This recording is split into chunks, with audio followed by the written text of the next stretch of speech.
So I got a question today in my email, and it says I've ran into several people this year running a variation of balance negs. My understanding is that normally balance negs say both sides should be valued equally. However, since the resolution says when in conflict, neg can't use that. Instead, they argue that it depends on situation. In one case, personal freedom should be valued higher, and in another, economic security should be valued higher, therefore the resolution is false. Basically, the argument is that the judge can't vote for an absolute statement, the resolution, because there's exceptions to either side. Do you have any ideas about how to refute this argument? I have a few ideas. The first thing I think I would say is that that completely ignores the nature of personal freedom.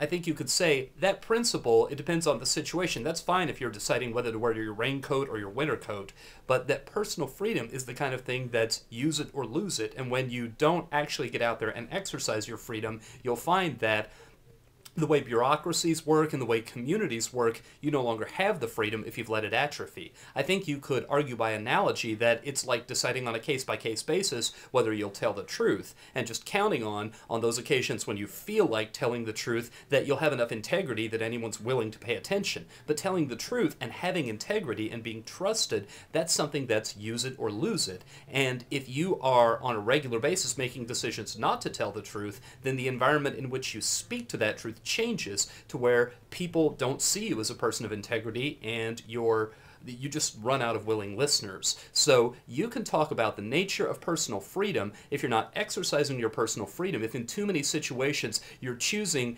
economic security and allowing incursions on your personal freedom, you'll find that the freedom is simply no longer there to exercise. I think that's one of your more powerful arguments. A second thing you might do is I think you might say that your hierarchy of values, especially where you place personal freedom relative to economic security, that's really your sense of right and wrong. That's really your sense of what you will permit as far as others taking liberties or others imposing control on you. And so really what the negative arguing is for is situational ethics, that instead of having a sense of right or wrong, that as you approach each situation, you just make up what your principles are on the spur of the moment. And I think if you give some thought as to how to word that, not in a way that's insulting or crosses the line into being rude, but just use the resource of language, I think you can get very eloquent and make that sound like a very, very unappetizing proposition.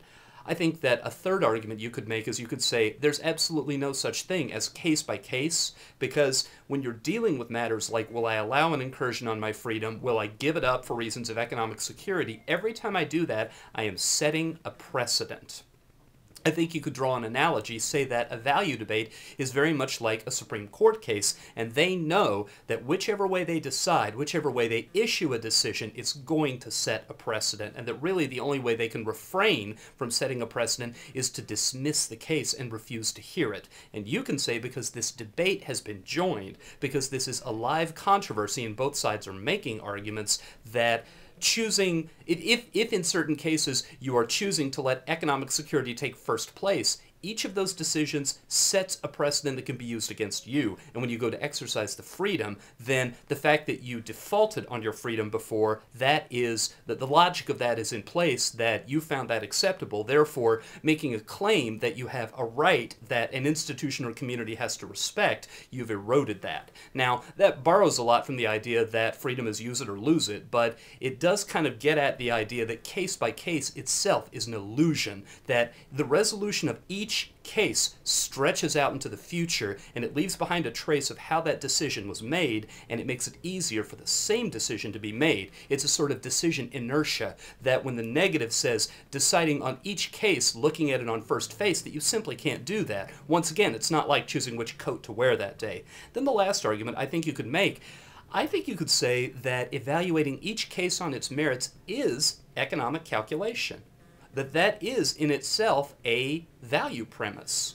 That when you look at all the circumstances and decide which way to go maximizes utility, you're choosing a framework, and the framework that you're choosing is economic in nature. It's not principled in nature. It's not based on virtue. It's not deontological. It is about calculating how do you maximize benefits.